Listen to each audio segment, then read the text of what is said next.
Good morning, everyone. My name is David McNeil. I am the co-chair of the FCCJ Foreign Correspondents Club of Japan PAC Committee, and I'm sitting here with my fellow co-chair, Teddy Jimbo. We are hosting what is essentially an experiment, I guess. This is our first attempt to host a lockdown online press conference. So bear with us through technical glitches and so on, which we may have to endure. We do this through Zoom. We are trying to work through some technical issues that might allow you to send live questions, but for the time being, at least, we have to, or we have had to accept questions in advance. So we're going to plow through those. Our speaker today, many of you, of course, will know him. He has become quite a familiar face since the COVID-19 outbreak began. He is Professor Kentaro Iwata, Professor of Infectious Diseases at Kobe University Graduate School of Medicine. Just let me read the intro here that we have briefed for you. Though it initially avoided the exponential rise in COVID-19 infections seen in other countries, Japan is hardly out of the woods yet. The number of cases has risen since mid-March, particularly in Tokyo, the center of the outbreak. The country's tally of COVID-19 infections is still a fraction of the totals seen in America and parts of Europe, but experts fear that Tokyo is teeming with unwitting hosts. Yet many people still commute to work and many businesses remain open. Is Japan doing enough? Has the government got it right? The government is insisting that it cannot and will not order the more draconian measures that we have seen in other parts of the world. So what we are going to do obviously is try to ask Iwata Sensei about where we are with the COVID-19 outbreak, what Japan might be getting right, what it might be getting wrong possibly, or where there's room for improvement. He, of course, was the doctor who got on board the Diamond Princess and exposed very serious quarantine irregularities on that boat. That's where at least he came into public view, as far as I'm aware. So we're going to hand over to Professor Iwata. He's going to give us a briefing just on where we stand at the moment, and then we'll move straight to questions.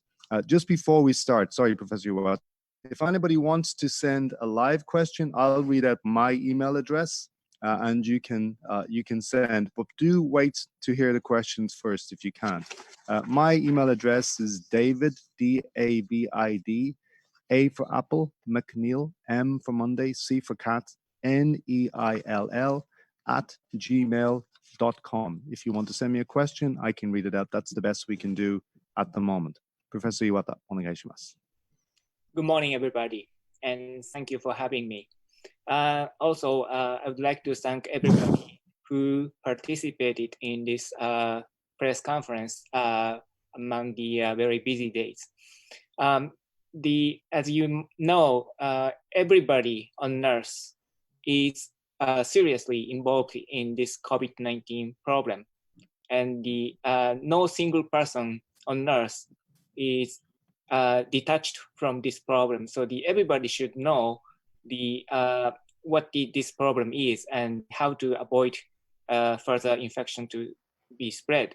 So I'd like to express my sincere desire and the opinion how to prevent this disaster to further spread both inside Japan and also outside.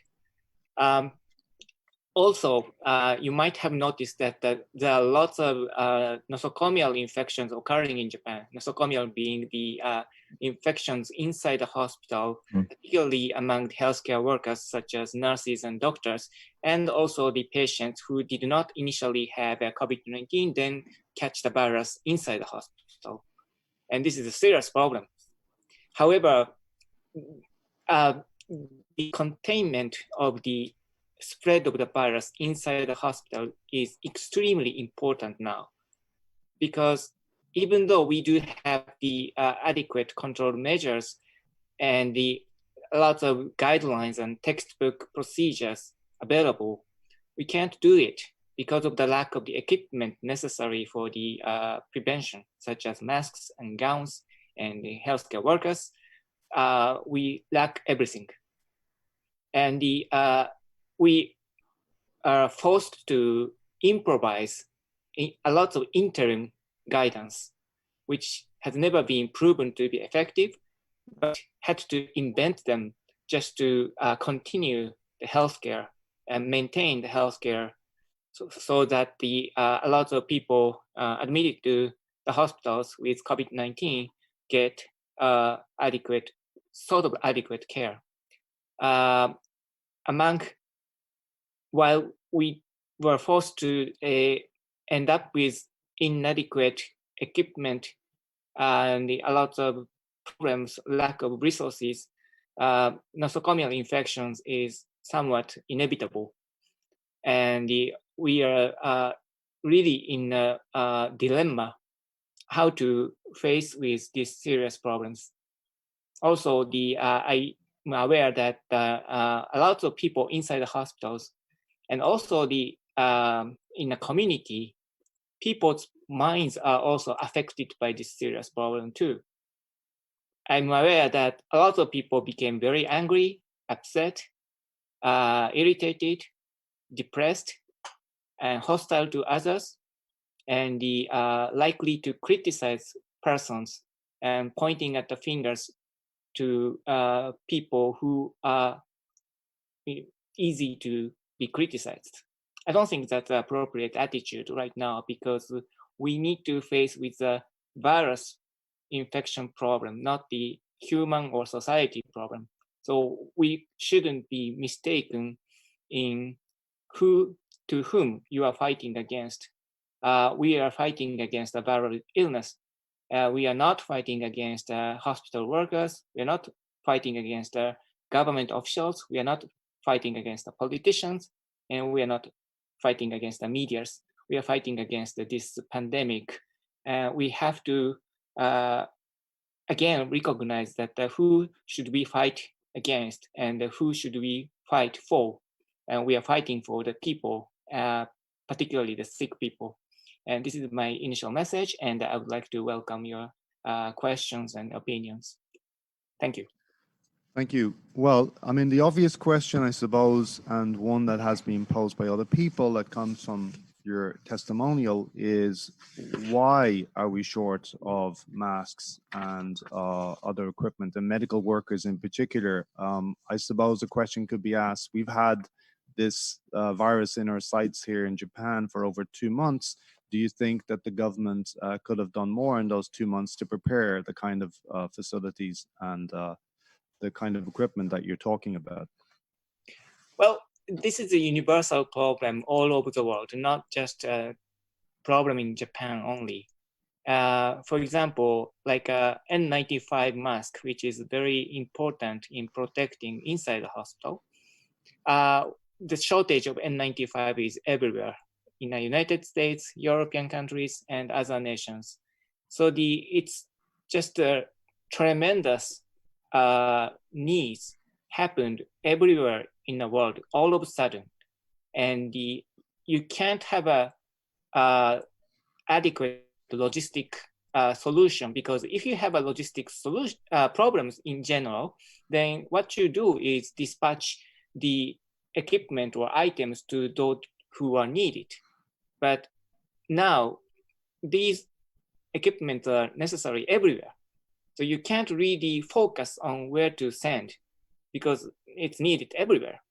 So it's a manufacturer problem. So you have to convert all the industry into the producing the medical equipment. And I'm not an industry expert, but I'm informed that it takes many months or even a year to convert the non-medical industry into a medical industry. So it is just a global problem, not just in Japan. So it is seriously inevitable that the Japanese hospitals do lack a lot of necessary equipment. And I'm not sure whether the government could do even better for this global shortage of the equipment. Right. The New York Times is running with a piece currently which says that Japan is guilty of magical thinking In other words, that it thought that it had a way out of this crisis, but it looks like the crisis is going to come anyway. Do you have any thoughts on that? Do you think that's unfair? I'm not sure. Um, well, what I could say is that the Japan was very lucky to be very successful in Plan A, which is the cluster chasing and cluster containment strategy with the minimum PCR test comparing to the other nations. And the tests were focused on those who are at the risk. And I think it was very wise and the very effective measures up until when it became not very effective, particularly in Tokyo and Osaka area. We needed to prepare for the worst situation when the cluster chasing became not effective. And we needed to change the strategy immediately responding to the situation change. But traditionally speaking, and historically speaking, Japan is not very good at changing the strategy. When we begin one strategy, so-called Plan A, we are very poor at converting it to Plan B, and we are very poor at even thinking of Plan B, because thinking of Plan B is a sign of admitting a failure of Plan A. And a lot of people who are in charge of this infection control, particularly the bureaucrats, are very they dislike admitting a possibility of failure of the plan because they have to complete the plan as they planned initially. So that's the shortcomings of the Japan's strategy, and that probably caused a significant delay in initiating the change of the strategy, which is happening now in Tokyo and other areas, i.e. Increasing the number of the tests, increasing the capability of the healthcare societies, and the room for the hotels and other facilities to accept asymptomatic or mild symptom patients. And these were the things we claimed are necessary since February, but didn't happen for months. So that's the problem we are facing with. I'm not sure we are believing in the magics in these problems, but we could have thought that the Plan A was successful in ending this epidemic, which probably wouldn't happen. Thank you. Well, just in terms of successes, Tokyo has just passed 3,000 infections, I believe. Yes. But it took a long time to reach that figure. I think it took a week even to get to 1,000 infections. And we still don't see anything like the explosion that we've seen in, say, in the UK or America. And also a sort of slightly positive note, the infection rate seems to be decelerating, at least according to the latest figures. Are you encouraged by that? I'm half encouraged and I'm half discouraged by the figures we are seeing right now. I'm relieved to see the figures of the newly infected people reported daily was relatively stable. And my biggest fear was the explosion of the diagnosis of thousands or even more daily infections occurred like in New York City, which didn't happen. Despite the fact that still the number of the PCR tests in Tokyo might be under the adequate numbers, but still I say that these numbers are much better than the worst case scenario. So I think the control measure in Tokyo is relatively working, but it's not working to the extent that for example, Professor Nishura wanted, which is the decline of the newly diagnosed cases significantly to stop the outbreak so that we can stop this state of emergency by May 6th as scheduled. So this is a half good and half bad situation, I would say. Thank you. We have a question here from Ilgin Yorumals of BBC World Turkish. If the modeling of this disease in Japan is to be believed, as many as 40,000 outpatients and 20,000 inpatients a day are expected. She doesn't say where she got those figures, but she does say, is that model correct? I don't know. I haven't seen that model myself, so I can't really comment on that. Right. You don't think those figures are credible, or they seem very high? Before commenting on that, I need to see the detail on how these numbers are based on. All right. A question from Rocky Swift of Reuters. A potential vaccine will not be here for 12 to 18 months, and barring that, it will take 2 to 3 years for the population to develop herd immunity to the virus. That's according to one scientist he has talked to. What's your view on how this will likely play out? So he's asking about the vaccine and the herd immunity issue.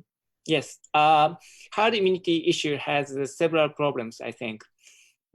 Vaccine could be developed in 1 year or 2 years, and it could be delivered as pointed out, like within 3 years or so. But this is only if that vaccine was proven to be safe and effective. And through the history, many vaccines were tried, and many of them were unsuccessful. Some of the vaccines were too risky for providing to the people, and some vaccines were not very effective as expected. So it depends on the clinical trial results to demonstrate the efficacy and safety of the vaccines.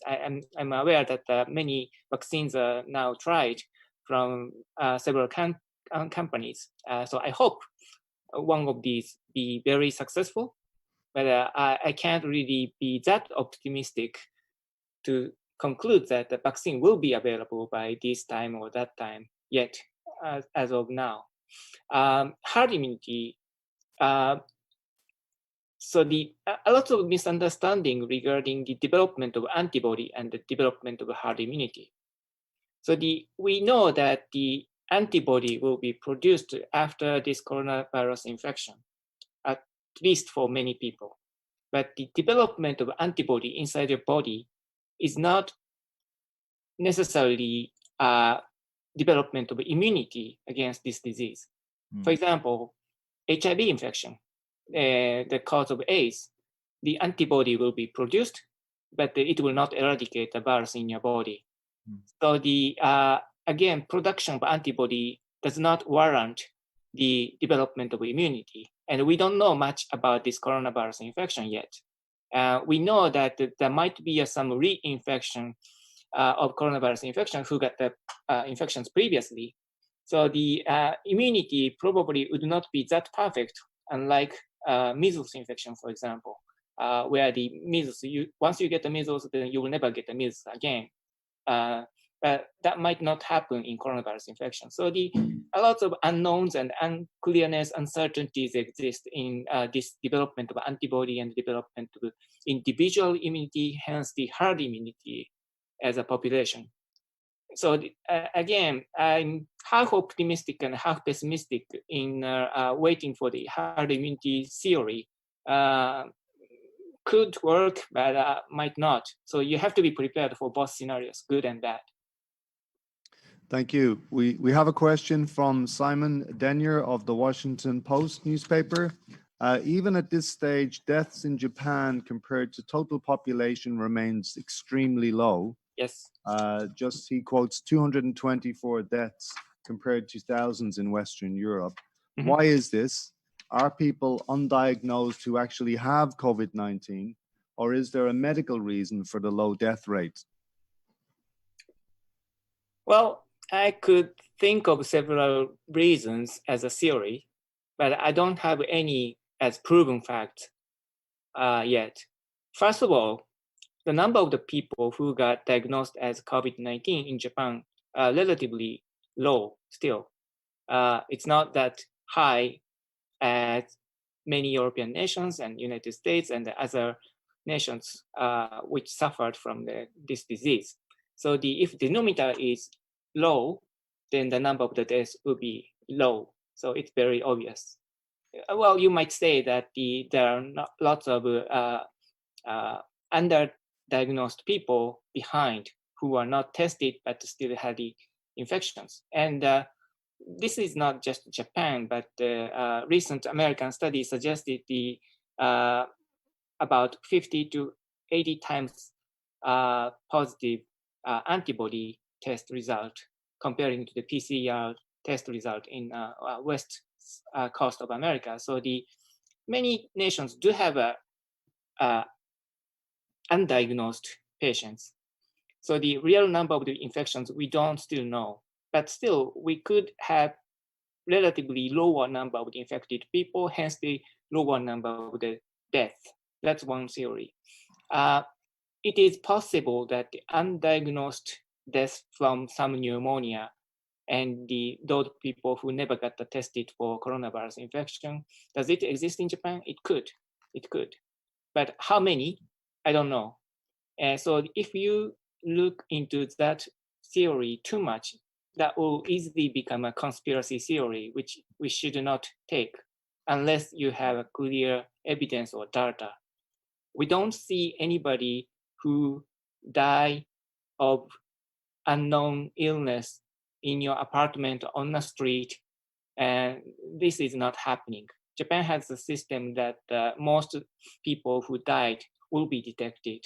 And I don't think the community has a lot of deaths unfound. So the most people who die would die in the hospitals. And most hospitals will test for COVID-19 if you have a unknown diagnosis and death, particularly from pneumonia. So I would say that there might be some individual cases with undiagnosed COVID-19 infections with death. But at this point, after observing several hospitals surrounding me, I don't think that is happening everywhere. So the number of the accuracy of the death is relatively believable, I would say. And then next question would be why. A lot of theories exist, such as injection of BCG in childhood, some sort of genetic factors among Asians, because a lot of successful nations are from Asia, such as Taiwan, Hong Kong. So these could be factors, but these are all the theories never been scrutinized or proven. So I would again say these are all the theories, but not really proven facts. Thank you. One of the theories floating around the always reliable internet is that Japan's stringent anti-flu measures. So the fact that elderly people in particular take quite elaborate measures sometimes to stay free of the flu in the winter. You think that might be having an impact? That's one of the theories that we've read. That I don't know. Because the single most effective measure to fight against the flu is vaccinations. So the vaccination availability is relatively okay for elderly people in Japan, but that would not protect against the COVID-19. So I don't know whether that would lead to the low rate of infections against coronavirus infections. Thank you. Back to Rocky Swift's question. He had a two-part question. The second part is, so we were talking, if you recall, about the potential vaccine and the herd immunity. Under either of these scenarios, what's the likelihood that the Olympics could go ahead next year, do you think? To be honest with you, I don't think Olympic is likely to be held next year, if held any time. Again, I think I told one of you a couple months ago that holding Olympics needs two conditions. One, controlling COVID-19 in Japan, and controlling COVID-19 everywhere, because you have to invite the athletes and the audience from all over the world. Unlike other sports events where 40, 50, 60 nations gather, Olympic Games are from hundreds of nations, and you have to invite so many athletes from many, many places, which is not very compatible with these COVID-19 infections, which is causing a pandemic. Japan might be able to control this disease by next summer. And I wish we could, but I don't think that would happen everywhere on Earth. So in this regard, I'm very pessimistic about holding Olympic Games in next summer, unless you hold Olympic Games in a totally different structures, such as no audience or very limited participations or such and such. Thank you. We've had several questions since we have gone live on this particular issue. I'll read one. This is from Richard Lloyd Parry of the Times newspaper from the UK. What is your view of the suggestion that the virus originated in a laboratory leak from the Wuhan Institute of Virology? As you know, that's a very common conspiracy theory which is making the rounds now, particularly in America.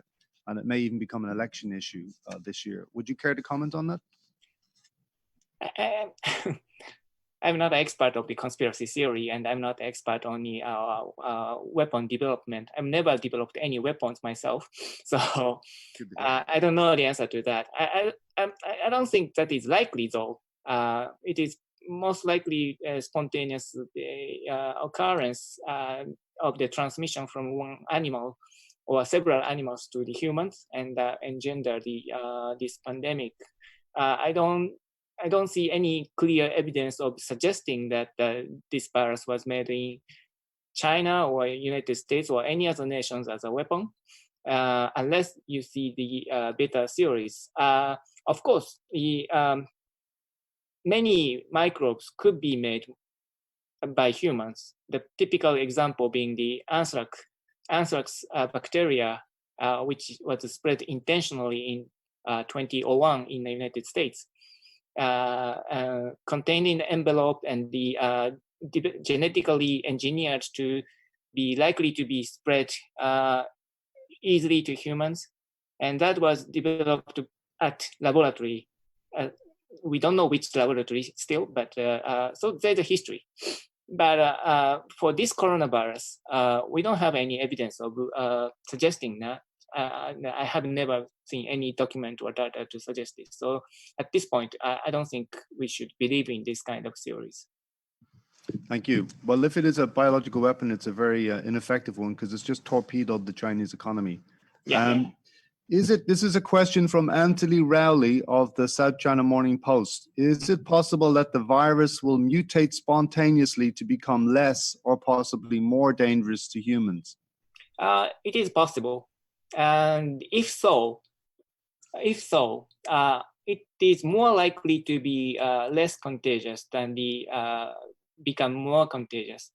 Well, we do have many viral infections we had to fight against.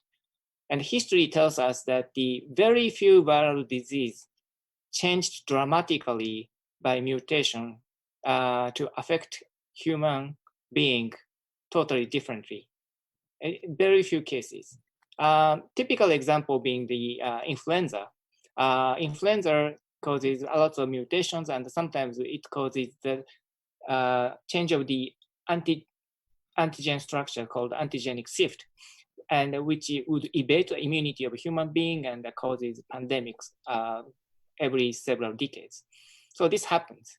So we can't guarantee this doesn't happen in coronavirus infection, but the antigenic shift in influenza virus tells us that this does not occur very frequently.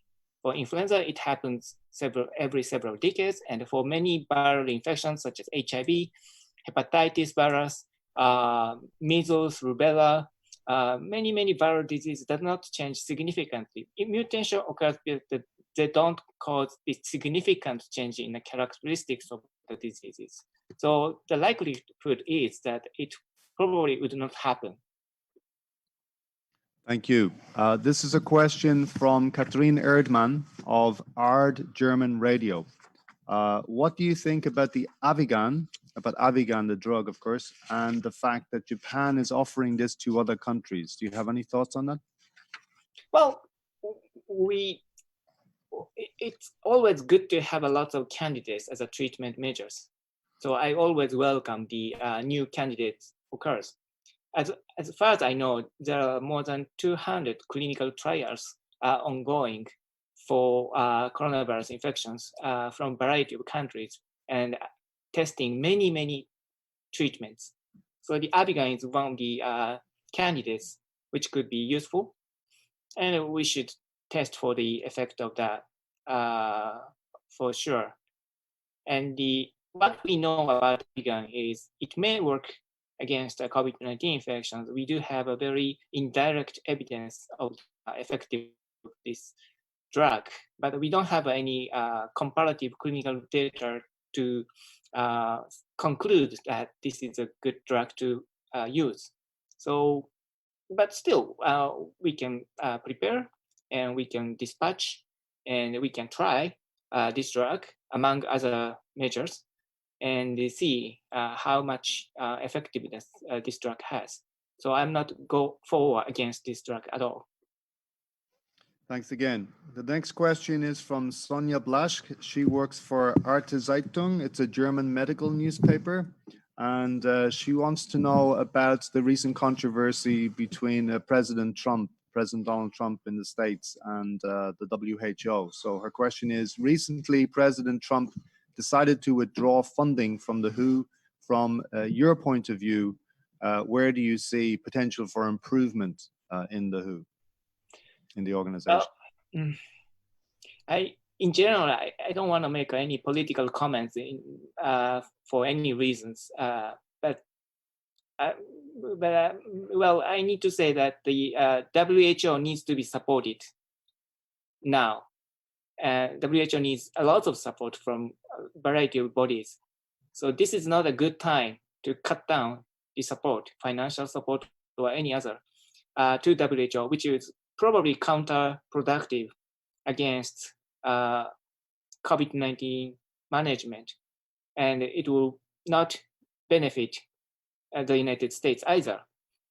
So I don't think it's a good idea to be hostile against any international bodies from one nation at this time. I'm not particularly pointing at a finger at President Trump, but anybody. We need a cooperation, but we shouldn't penalize any international bodies at this point. It's not a very wise idea, despite, I don't know whether these claims by the United States, whether the China was not adequately behaving with WHO or vice versa. I don't know whether that was fact or not. But regardless, this is not the time to go against any international bodies from any nation. Thank you. So it's not the time to pick a fight. The next question is from Rupert Wingfield Hayes of the BBC. He wants to know if you can comment on the hospital situation in Tokyo. I know you've already commented a little bit, but if you could just elaborate, I'll read his question.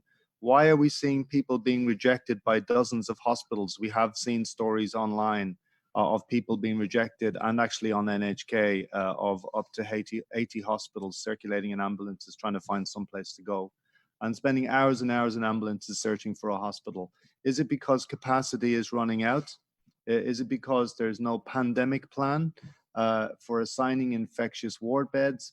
Is it because Japan's hybrid health system, its public-private health system, is not able to cope?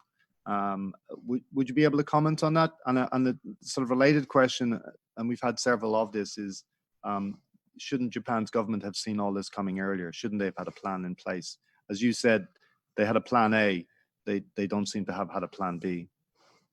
Well, and let me begin with your last question, that Japan's government should have started the change of the strategy earlier, as I stated before, for sure. There was a tremendous delay in dealing with this problem, so that caused huge problems at healthcare. Since I don't reside in Tokyo, so I don't know the detail about the situation in Tokyo, but lots of friends of mine work in hospitals in Tokyo. So according to their information, what I could estimate is that many hospitals in Japan, not just in Tokyo, are not ready to fight against COVID-19. This is the tendency Japan's hospitals did have. It's against Ebola virus infections, it's against HIV/AIDS. Many infectious diseases had designated hospitals, and COVID-19 likewise. So this engenders the tendency that many other general hospitals could forget about the one particular infectious diseases because they do have a designated hospital, so they can be the one to deal with, so we don't have to deal with this. And that caused the lack of preparedness and the lack of the willingness to see the cases and patients. So a lot of hospitals and healthcare workers in many hospitals do hate to deal with this problem because they have a designated hospitals they can rely on. Since this became the pandemic and the designated hospitals no longer could contain the disease by themselves, every hospitals need a cooperation and need a participation to fight against COVID-19, but the transition probably didn't occur smoothly. And that causes probably a lot of rejections of potential infections because the hospitals are not prepared for, remember my initial statement that the nosocomial infections are a serious issue and you need to have an adequate preparation and training. If you don't have preparedness and training, you can't just allow patients coming into the hospitals. That causes further damages to the hospitals. So many hospitals probably didn't have that preparedness and trainings, and they reject the patients or potential patients coming in. So the ambulance has to go to another and another and another. But designated hospitals were completely filled in, particularly in ICU, by COVID-19. So they don't have any room to admit newly diagnosed patients. So this is a serious problem. So that probably have caused huge problems in many places, including Kobe, Hyogo, where I live, and Osaka, and Tokyo, and several other places.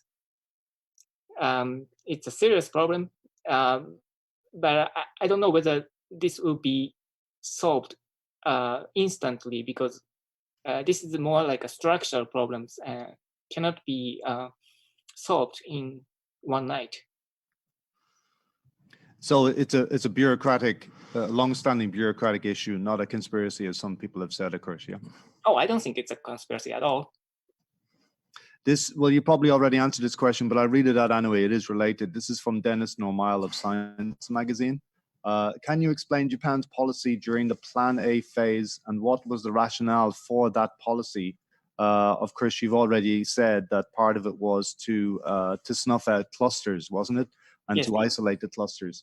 Yes. We still hear many anecdotes of people having difficulty getting tested. This is a long-standing issue in Japan, as you know. Would you care to comment on that? Well, Japan's initial strategy was to not to test asymptomatic or mildly symptomatic patients. And Japan's government wanted them to stay home so that they don't cause further transmissions of the disease. And only those who have persistent infections or severe cases or patients with risk factors need tested. So it's a more restricted test policy. But relatively speaking, every nation has that policy. UK, US, European nations, every nations do have the test policy. So most of the nations don't select the random testings. So it's a more relative things, but Japan had a more strict measures to select out the people who need a tested. And they wanted to find the clusters. And once they find the clusters, they chase the close contacts and test the close contact and isolate the close contact. Japan has a public health system called Hokenjo, which is very effective in containing and tracing these close contacts with the strategy against the tuberculosis. So these measures against tuberculosis probably worked very well in the beginning of the epidemic when the number of the patients were relatively low. But if number became bigger and bigger, then Hokenjo no longer could handle these numbers, and they got tired and they got incapacitated, then it became ineffective. So that was the mainly the initial strategy Japan's government had. And as I told you, this worked very well in the beginning. Thank you. And a related question again this is from Justin McCurry of The Guardian newspaper in the UK. South Korea has reported just 8 new cases on Sunday. Yeah. Why hasn't the Japanese government given more serious thought to a Korean-style approach of containing the virus, i.e. that is widespread testing and tracing? Presumably you've already answered that question. Yes. So as I told you, the Japan was not really bad at handling a disease in the beginning of the epidemic. At the same time, South Korea had a much more number of patients, began with some religious group meetings. If the number of the patients were much bigger, such as like thousands of patients, then you need a more test. So the test is a consequence of the situation, not the vice versa. So the situation decides how many tests you needed. Because Japan didn't have a lot of patients, at the same time, South Korea was seriously suffering from the disease. Japan didn't need that test. So the difference between South Korea and Japan at that time was the difference in the situations, not the test strategy, in my opinion. So it is pointless to compare the South Korea and Japan at that time, which was better. I think both did very well. Now the situation has been changing in Japan. So we are getting out of control with many more patients occurring in many places in Japan. So Japan needs a change of the strategy, as I said, and needs a relatively more close to South Korean approach, i.e. More PCR testing and the finding and detecting more patients.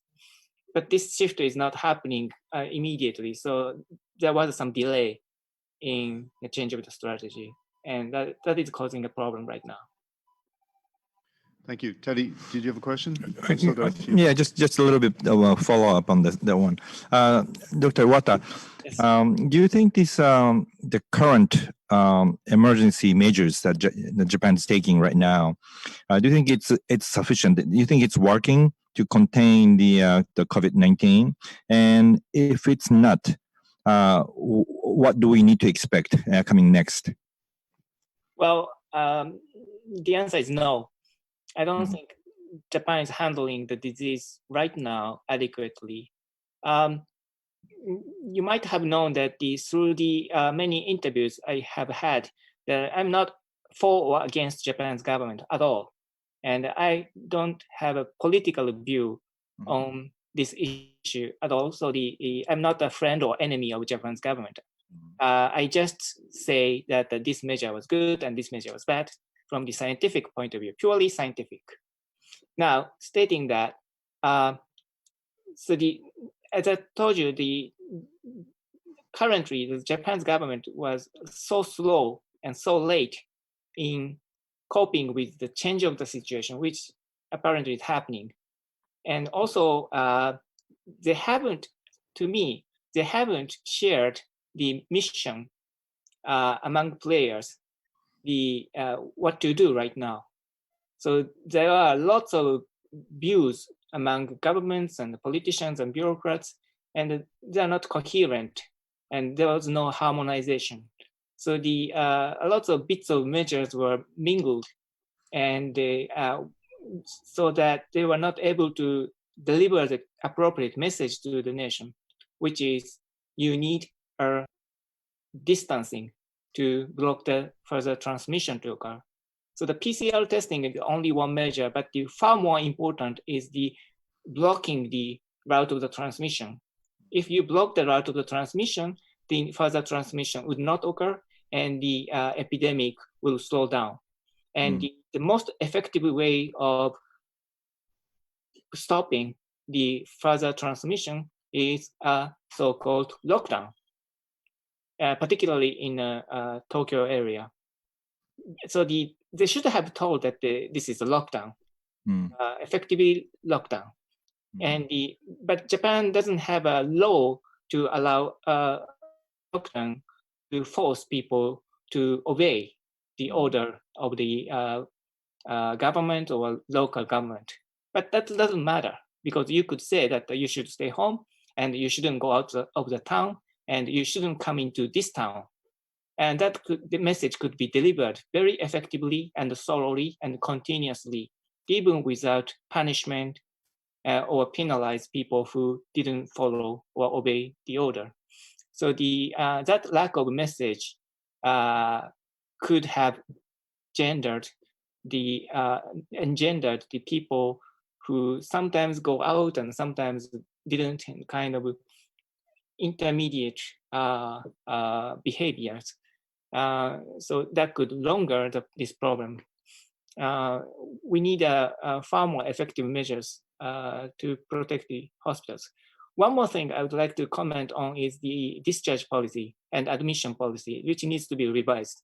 Already, Japanese Society of Infectious Diseases and the Environmental Infection Control stated that we should change the admission and the discharge policy of the patients.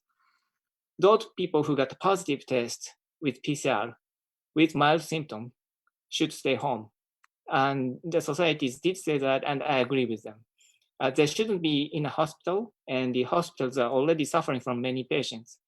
Also, we do have the policies to force every patient with COVID-19 to have a 2 negative PCR test before the discharge, which needs to be changed. The American CDC changed the policy, and they don't require a 2 negative test as a prerequisite to discharge.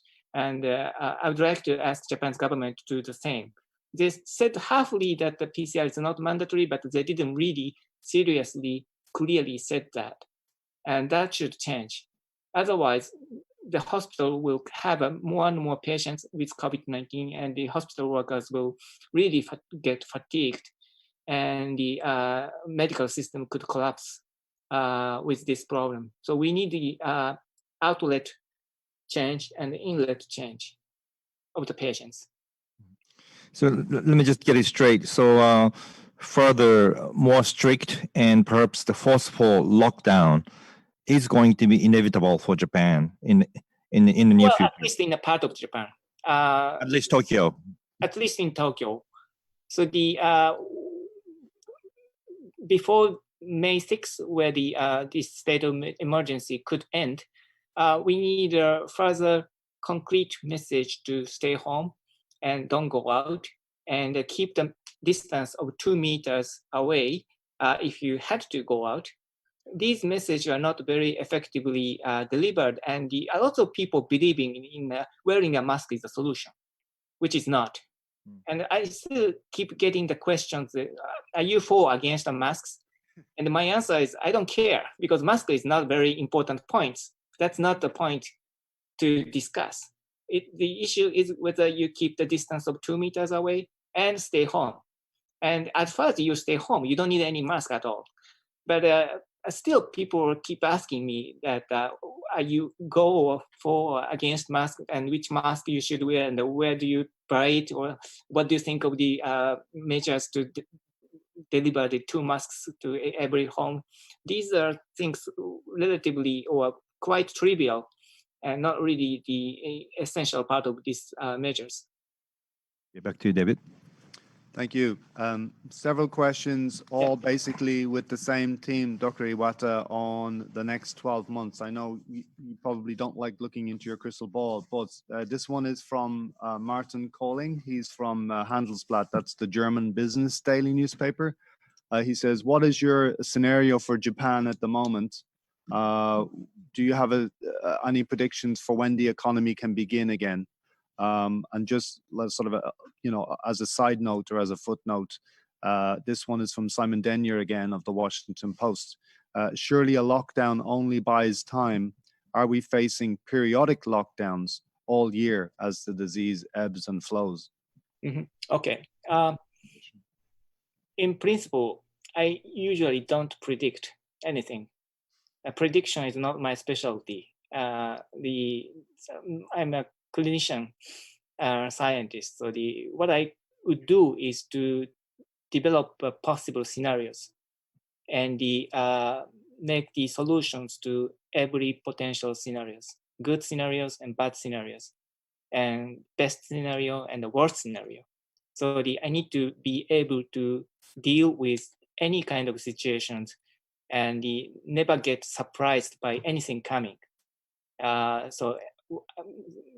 Therefore, I don't make any predictions for that. So it could linger and it could end, or it could, well, many European nations do see the decrease the number of the patients, such as Denmark, Italy, Spain, and Germany, Iceland. So also China and the South Korea were almost successful in ending the epidemic. So we know that this endemic could end by measures, but sometimes it is very difficult also. So I have to be prepared for both scenarios. So if the measures were very effective and the government's message were very clear, and this changed the movement of the people, we think we can end this epidemic in several months, as some other nations. But if we were not, then we had to face with this disease for many months to come. Both scenarios are possible. Now, the repetition of lockdown is also a possibility, because as seen in China, even if you were successful in ending the epidemic, still you might see a lot of other infected people coming in to the city again. So the resurgence of the epidemic could occur. As I told you, this herd immunity theory is just a theory at this point. And so the reinfection could occur with those who got infected before. My thinking is lockdown is not a digital thing. So it's not a yes or no. My understanding of lockdown is more like a relative. So you have this level lockdown, then if you are successful, then you will cut down the lockdown level to this level, like what you see in Italy and Spain. You can't just stop the lockdown all of a sudden, because this is too dangerous. So you go up and down of lockdowns. Even Wuhan in China did not have a complete release of lockdown yet. So they are very alert still to avoid the resurgence of infections. So rather saying the repetition of lockdown, I would say the lockdown would be relatively continued on this level, then to be lowered to this level. So our society needs to be in some sort of lockdown for a long, long time, many even for years, but with the decreased or increased level depending on the situation. Thank you. Well, we've got about 6 minutes left and a lot of questions. I'll try to prioritize. This one is from Andy Sharp of the Nikkei Business. He says, how meaningful are Japan's statistics on the number of infections? Can they be relied on? Are you happy with the figures? I'm not unhappy with the figures, but as I told you, the Japan's government didn't try to count every infection to begin with. They wanted mild cases to stay home, which means they don't want to count mild cases to begin with. So you don't have to consider the official figure as the precise number of infected, but that number would suggest the trend of the infection going up and down at every prefectures. So you can consider this number as the indicator of the trend rather than considering as the exact figure of the infected people. Thank you. Just a note of clarification. Motoko Rich of the New York Times has been in touch. So I said that Japan, the New York Times says Japan is guilty of magical thinking. She says, no, the magical thinking is on the part of people who still go out under a state of emergency. So we do see lots of pictures online of people in bars, izakayas. I've tweeted 1 or 2 pictures of people in pachinko parlors. But I think the lockdown has become a little more stringent since then, hasn't it? just a question from Patrick Walter. He's a German journalist. Why is it that the number of coronavirus patients being already discharged from hospitals is relatively small in Japan compared to other countries? Well, it's obviously because of the discharge policy was so strict, and that the government doesn't allow a lot of recovered people to be out of the hospital, and which is a serious problem. I think it's the Japan's myth to believe infectious disease is a microbiology. The specialty of infectious disease is not a microbiology. They are related, but they are not the same. We have to see the patients as having symptoms and having a disease, not a virus per se. So we don't have to deal with a virus, and we don't have to eradicate the virus before the discharge. We just need to cure and make the patient recover. Then the road to the hospital will be over. So this misunderstanding or the lack of the understanding of the concept of infectious diseases are making the hospital management very difficult right now in Japan. Thank you. A related question from Mr. Welter. The shortage of ICU beds, we hear a lot about that in Tokyo. Would you care to comment on that?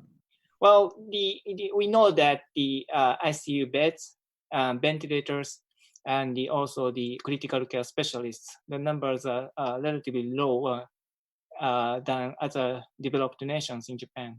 And also we need to see a lot of critically ill people other than COVID-19.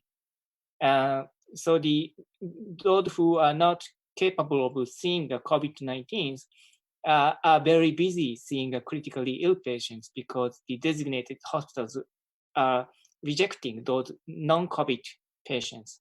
And this is a wise idea to separate the role of the healthcare systems. But still, because of the resurgence of the sick people with COVID-19, that would suffer all ICU beds and ICU healthcare workers. And I'm very worried about those who work in ICU. And in addition, they are at danger of getting infections themselves.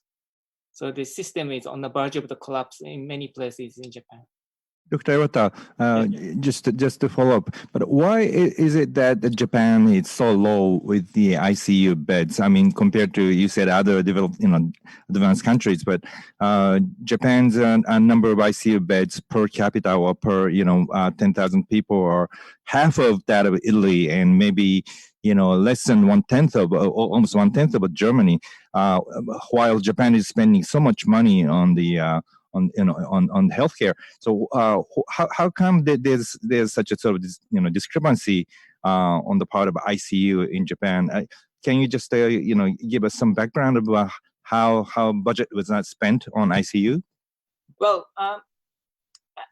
I'm not an expert in critical care or the structure of ICU, so I can't really comment on a situation in ICU per se, but I have to tell you that Japan didn't spend much money on healthcare. Comparing to the other nations, Japan was more stringent on containing the budget for healthcare. We haven't spent much money for vaccinations. We haven't spent much money on the number of the doctors. We haven't spent much money on healthcare overall. With this very stringent budget, we had to see very, very many patients, and most doctors and nurses are very tired of the daily care and on the verge of the medical system collapse. Then the COVID-19 came.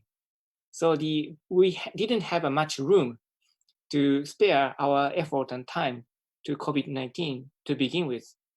And we were on a crisis, and just COVID-19 made it very apparent. So that's the reality. Thank you. Well, unfortunately, we are out of time. There are a lot of questions coming in, and I think that's a testimony to the huge interest in what you have to say, Dr. Iwata. Just in terms of your own health, because you did, the last time you talked at the FCCJ, you were self-isolating, if you recall. Yes. Presumably, you're back to 100%, are you? Yes.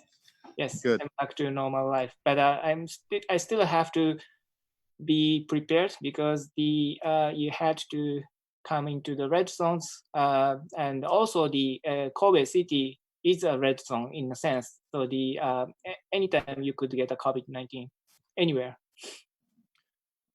Well, it's great to hear. Well, look, thank you so much, Dr. Kentaro Iwata of Kobe University, for taking an hour of your time, your very valuable time, to come and talk to us and clarify these issues. You know, there's an awful lot of misinformation out there, and I think you, again, have kind of cut through all of the misinformation and given us a really valuable press conference. For people who are listening, this was an experiment by the FCCJ.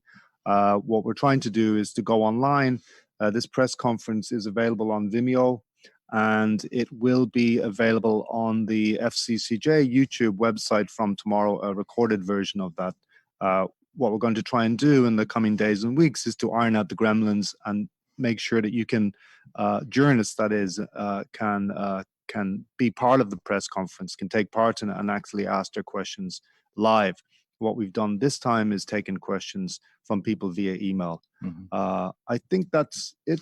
That's it. And one last thing is, Dr. Iwata, we're going to mail you the 1 year guest membership at the FCCJ as a sign of gratitude. So when things settle down, please come and join us here at the FCCJ in Tokyo.